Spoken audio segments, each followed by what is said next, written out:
नमस्कार दोस्तों, VK coaching centre में आपका स्वागत है। दोस्तों आज इस वीडियो में पढ़ेंगे यूपी बोर्ड मैथ कक्षा 9 अध्याय 7, जिसमें दोस्तों हम इस चैप्टर का बेसिक कॉन्सेप्ट पढ़ेंगे। इसलिए आप वीडियो को लास्ट तक देखिएगा। वीडियो चले दोस्तों शेयर कीजिएगा। पहली बार चैनल को देख रहे हैं, चैनल को सब्सक्राइब करके बेल आइकन को प्रेस कर लीजिएगा ताकि आने वाली वीडियो की नोटिफिकेशन आपको मिलती रहे।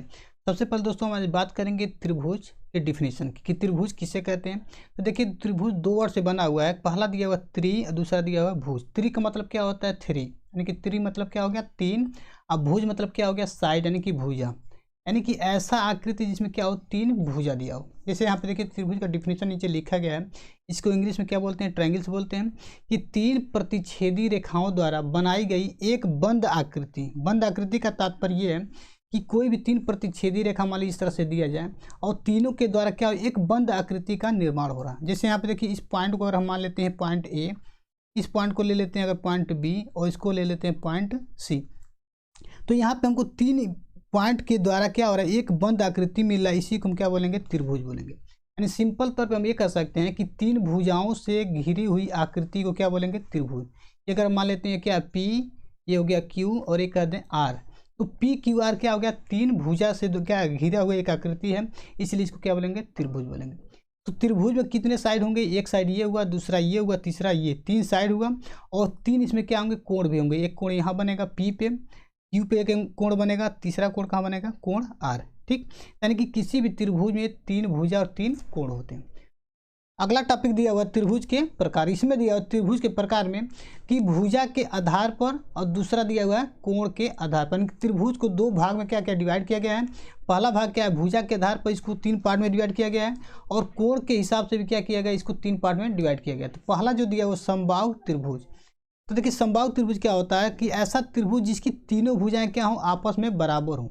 मान लीजिए अगर यहाँ पे ए बी सी कोई त्रिभुज है और तीनों साइड ये और ये और ये तीनों साइड क्या आपस में बराबर हो। ये बराबर का साइन है कि एक लाइन इसमें, एक लाइन इसमें और एक लाइन इसमें ड्रा करते हैं। इसका मतलब तीनों साइड क्या है? बराबर है। अगर मान लीजिए ये साइड 5 सेंटीमीटर है तो ये भी क्या होगा? 5 सेंटीमीटर होगा, और ये भी क्या होगा? 5 सेंटीमीटर। यानी कि ऐसा त्रिभुज जिसमें तीनों भुजाएं क्या आपस में बराबर हों, इसको बोलते हैं समबाहु त्रिभुज। दूसरा दिया है समद्विबाहु। सम मतलब बराबर, द्वि मतलब दो, बाहु मतलब भुजा।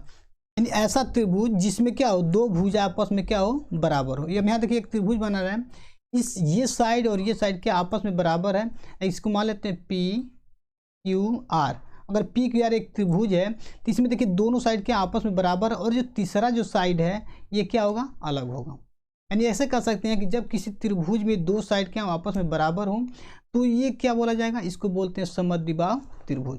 थर्ड दिया हुआ विषमबाहु त्रिभुज, यानी कि ऐसा त्रिभुज जिसकी तीनों भुजाएं क्या हो? अलग अलग हो। जैसे यहाँ त्रिभुज दिया हुआ है, अब ये मान लिया हमने ए, ये हो गया बी और ये हो गया सी। अगर मान लीजिए 3 सेंटीमीटर है, ये हमने ले लिया 7 सेंटीमीटर, और ये ले लेते हैं मान लीजिए 8 सेंटीमीटर। तो ये देखिए तीनों साइड क्या अलग अलग हैं, इसलिए इसको बोलेंगे विषमबाहु त्रिभुज। इसको नोट करना होगा तो क्या लिखेंगे? इस पर एक लाइन दिखा देंगे, इसमें डबल लाइन, और इसमें दिखा देंगे ट्रिपल लाइन। तो ये बताएगा क्या कि तीनों साइड क्या है? अलग अलग है। सेकेंड जो टाइप दिया हुआ है करा कि कोण के आधार पर। पहला दिया न्यून कोण त्रिभुज, यानी ऐसा त्रिभुज जिसकी तीनों न्यून कोण हो। न्यून कोण मतलब क्या है? 0 से अधिक और 90 से कम।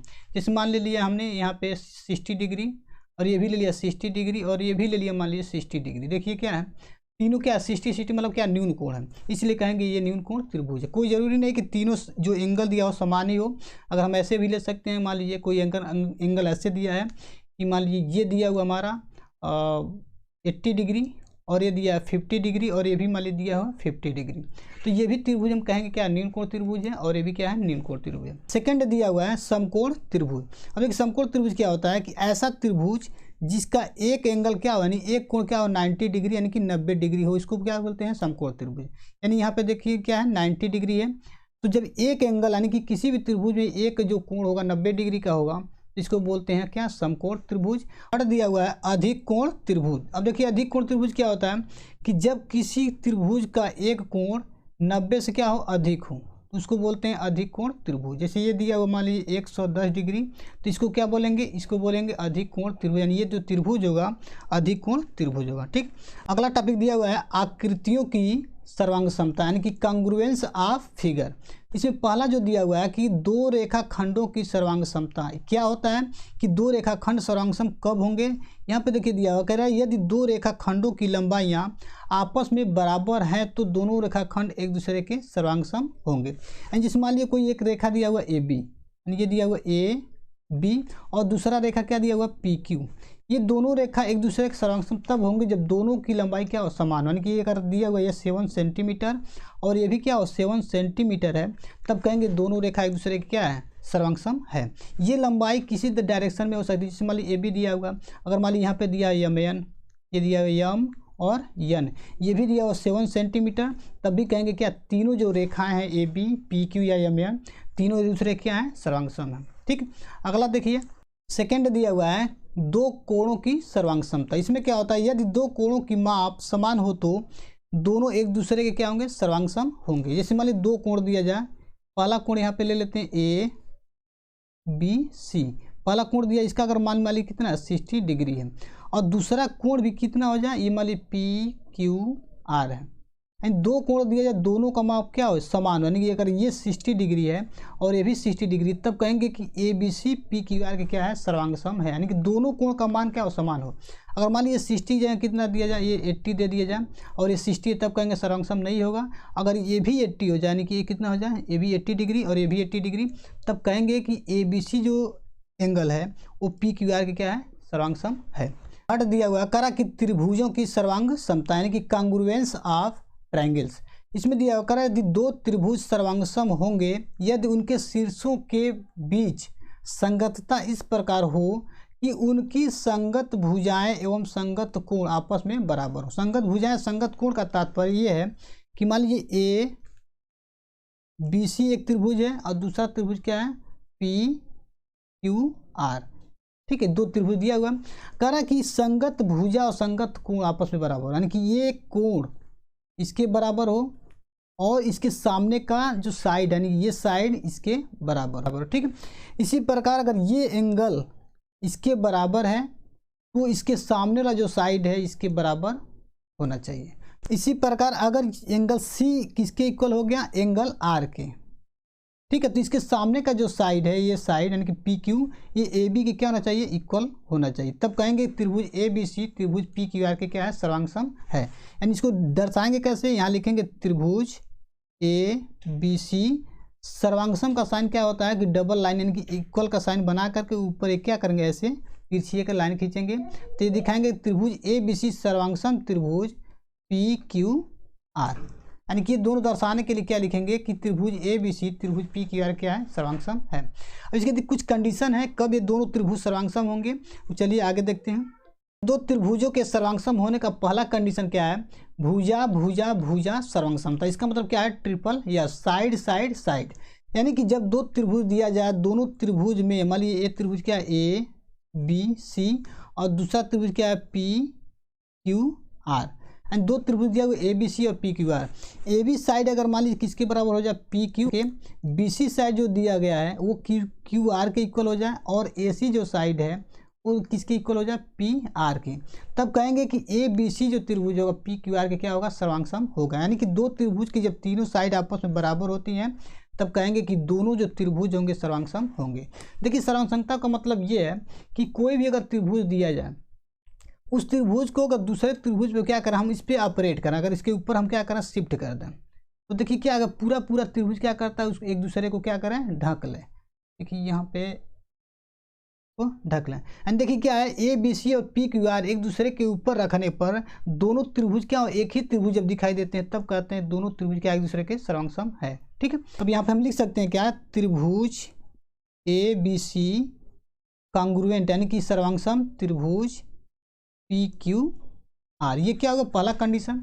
अब चलिए अगला कंडीशन देखते हैं सेकेंड में दिया हुआ है कि जब दो साइड क्या भुजा भुजा और उसके बीच का कोण, यहाँ देखिए यस ए यस दो साइड के बीच में क्या एंगल, यहाँ पे देखिए अगर मान लीजिए ए बी सी एक त्रिभुज है और दूसरा क्या है पी क्यू आर त्रिभुज है। अगर दो साइड इक्वल हो गया मान लीजिए एक साइड इसके इक्वल हो गया यानी कि ए बी इक्वल हो गया किसके पी क्यू के और बी सी इक्वल हो गया किसके क्यू आर के, और देखिए तीसरा अगर ये हमको नहीं मालूम है कि ये इसके इक्वल है कि नहीं, लेकिन अगर इसके बीच का एंगल यानी ये एंगल अगर इसके इक्वल हो गया तब कहेंगे कि ए बी सी त्रिभुज पी क्यू आर के क्या होगा, सर्वांग होगा। यानी कि दो साइड के बीच का एंगल इस दो साइड के बीच के एंगल के बराबर है, तब कहेंगे त्रिभुज A B C congruent triangle यानी कि सर्वांग त्रिभुज पी क्यू आर। ये हो गया दूसरा कंडीशन। अगला कंडीशन देखिए थर्ड, इसमें दिया हुआ करा कोण भुजा कोण, यानी कि दो एंगल के बीच में एक साइड, यानी ऐसे देखा जाए ए बी सी त्रिभुज है और दूसरा दिया हुआ पी क्यू आर। दिखाना क्या है इसमें, ए एस से मतलब क्या है कि एंगल साइड एंगल, यानी कि ये एंगल अगर इसके इक्वल हो गया, दूसरा एंगल इसके इक्वल हो गया, डबल लाइन का मतलब क्या है, ये दोनों एंगल क्या होंगे, आपस में बराबर होंगे। ठीक है, दो एंगल के बीच का साइड यानी ये साइड इसके इक्वल हो गया। अब देखिए क्या है, एंगल बी पे जो एंगल है वो एंगल क्यू पे है, एंगल सी पे जो एंगल है वो क्या एंगल आर पे है, और जो बी सी का जो लेंथ है वो किसके बराबर है, क्यू आर के बराबर है। तब कहेंगे कि दोनों त्रिभुज क्या होंगे, आपस में कांग्रुएंट होंगे, यानी कि एक दूसरे क्या होंगे, सर्वांग होंगे। तो यहाँ पे लिख सकते हैं कि त्रिभुज A B C congruent triangle P Q R. ये कौन सा कंडीशन हो गया, तीसरा कंडीशन। नेक्स्ट देखिए कंडीशन नंबर 4, इसमें दिया हुआ कोण कोण भुजा सर्वांग समता, मतलब ए एस आस। इसमें क्या होता है कि मान लीजिए त्रिभुज ए दिया हुआ ए बी सी और दूसरा त्रिभुज दिया हुआ पी क्यू आर। अब देखिए दोनों त्रिभुज को सर्वांग दिखाने के लिए इस कंडीशन को हम कैसे दिखाएंगे कि यहाँ क्या दिया, दो एंगल यानी कि कोई एंगल दिया हुआ, मान लीजिए एंगल बी किसके बराबर है, एंगल क्यू के, और एंगल सी किसके बराबर है, एंगल आर के। ठीक है, अब एक क्या दे रहा कर रहा बीच का नहीं, यानी कि जो भुजा दिया हुआ, ये जो भुजा है दो कोण के बीच का अगर भुजा दे देगा, दो कोण के बीच में एंगल साइड, दो कोण के बीच में अगर भुजा देता है तो इसको क्या बोलें, ए एस से, जो हम लोग थर्ड कंडीशन पढ़े। बट यहाँ पे क्या है, इसमें कह रहा है कि ए एस मतलब क्या, दो एंगल दिया हो और तीसरा कोई भी साइड दिया हो इसके बीच का नहीं, यानी ये इसके इक्वल है, तभी कहेंगे कि A B C P Q R के क्या होगा, सर्वांग होगा। और नहीं तो अगर ये इक्वल नहीं है तो अगर ये इक्वल अगर मान लीजिए दिया हुआ है, ये साइड इसके इक्वल है, यानी ए सी इक्वल हो गया पी आर के, तभी कहेंगे कि A B C triangle P Q R के क्या है, सर्वांग है। तो इसको लिख सकते हैं त्रिभुज A B C congruent triangle P Q R. ठीक है, अगर देखिए तीसरा चौथा कंडीशन दोनों को एक साथ लेकर चला जाती, ये कह सकते हैं कि जब दो त्रिभुज में दो कोण और कोई एक साइड आपस में बराबर है तो भी त्रिभुज क्या होंगे, कांग्रुएंट होंगे। अगला देखिए क्या है लास्ट कंडीशन, इसमें दिया समकोण कर्ण भुजा सर्वांग समतम, इसको बोलते हैं R H S. R H S का मतलब राइट हैंड साइड नहीं होगा, राइट हाइपोटेनियस साइड, मतलब क्या होगा, समकोण कर्ण भुजा सर्वांग समतम। इसमें क्या होता है कि अगर दो त्रिभुज मान लीजिए ए बी सी और पी क्यू आर दिया हो, और कैसा हो, दोनों त्रिभुज क्या हो, समकोण हो, क्या हो, समकोण हो। ये दिया हुआ समकोण दिया, तो इसका मतलब दो समकोण त्रिभुजों में यदि त्रिभुज का कर्ण यानी कि ये साइड इसके बराबर, दोनों का जो कर्ण है क्या हो, दोनों बराबर हो, और इन दोनों भुजाओं में से कोई एक भुजा बराबर, यानी कि ये साइड इसके बराबर हो या ये साइड इसके बराबर हो, तो भी कहेंगे दोनों त्रिभुज क्या होंगे, आपस में सर्वांग होंगे। तो यहाँ दिखा सकते हैं त्रिभुज ए बी सी सर्वांग त्रिभुज पी क्यू आर। अगला देखिए टॉपिक यहाँ पे है सीपीसीटी का। सीपीसीटी का मतलब ये होता है कि यहाँ देखिए सर्वांग त्रिभुजों के संगत अवयव, इसको शॉर्ट फॉर्म में जब भी क्वेश्चन सॉल्व करेंगे इसमें लिखेंगे यानी कि इसका मतलब सर्वांग त्रिभुजों के संगत अवयव या संगत भाग। ठीक है, इसको इंग्लिश वर्जन वाले जितने भी इंग्लिश मीडियम बच्चे पढ़ते हैं इसको बोलते हैं सीपीसीटी। सीपीसीटी मतलब क्या होता है, corresponding parts of congruent triangle.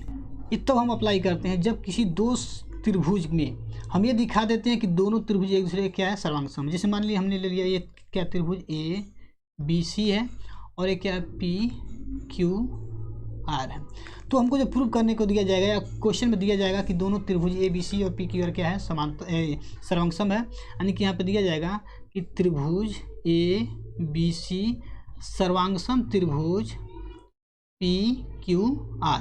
दोनों त्रिभुज क्वेश्चन में दिया जाएगा या हम सिद्ध कर देंगे। सिद्ध करने के बाद जो कोई क्वेश्चन पूछा था सब इसे हम हल कर सकते हैं। तो देखिए यहाँ पे दे दिया है क्वेश्चन में कि ABC और PQR जो ट्रायंगल है, जो त्रिभुज है, दोनों एक दूसरे के क्या सर्वांगसम है। तो देखिए जब भी यहाँ लिखने का तरीका, सबसे पहले बात करेंगे लिखने का तरीका कैसा होना चाहिए। देखिए ABC और PQR क्या बता रहा है। ABC और PQR में देखिए ये बता रहा है कि जब दो त्रिभुज एक दूसरे के क्या सर्वांगसम हो गए तो जो पहली दो भुजा है, ये क्या लिखा हुआ है AB, देखिए सटे सटे AB इसके बराबर हो जाएगा PQ के। तो यहाँ लिख सकते हैं कि AB इक्वल टू PQ, पहला कंडीशन। ठीक है, कब लिख देंगे, जब दोनों त्रिभुज सर्वांगसम होंगे, यानी कि AB जो साइड होगा किसके बराबर हो गया, PQ के। अब यहाँ देखिए BC जो साइड दिया हुआ किसके बराबर होगा, ये QR के बराबर होगा, न कि PR के। यानी कि यहाँ पे देखिए दूसरा और तीसरा, तो इसमें भी दूसरा तीसरा लेंगे। यहाँ लिख देंगे कि BC equal to QR। Same देखिए कि आप क्या करेंगे, AC बराबर क्या हो जाएगा, PR।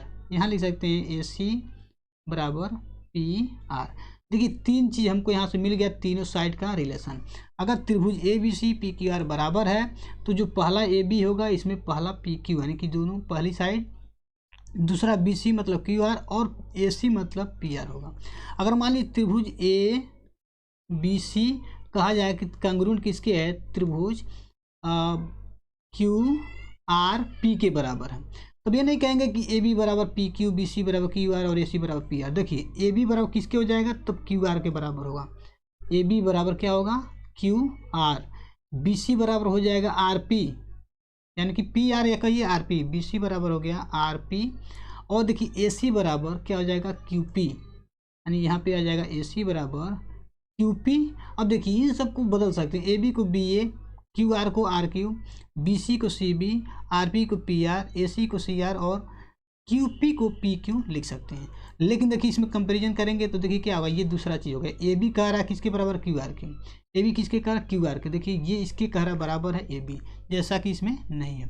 तो फिगर के अकॉर्डिंग अगर त्रिभुज ये दिया हुआ कि ABC ट्रायंगल PQR के इक्वल है तो ये कंडीशन दिखाएंगे। ये तो हो गया हमारा साइड के रिस्पेक्ट में।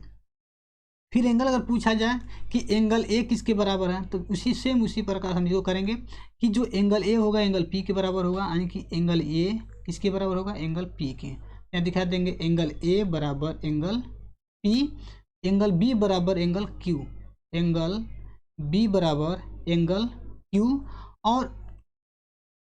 और एंगल C बराबर क्या हो जाएगा, एंगल R, एंगल C बराबर एंगल R। अब देखिए एक एक सिंगल लिखने का तात्पर्य ये है कि एक एक, यानी कि ये जो एंगल होगा P के बराबर होगा, इस एंगल के बराबर होगा। जो B पे एंगल जो बन रहा है वो Q के बराबर होगा, और जो C पे जो एंगल बनेगा वो किसके बराबर होगा, ये R के। ये तब दिखा देंगे जब हमारा त्रिभुज दोनों क्या दिखा दिया जाए, सर्वांगसम दिखा दिया जाए। तो दोस्तों ये रहा आज का वीडियो। अगले वीडियो में फिर मिलेंगे इसके अगले क्वेश्चन के साथ, जो भी प्रश्नावली का पहला क्वेश्चन होगा, यानी कि 7.1 का पहला और क्वेश्चन लेके चलेंगे।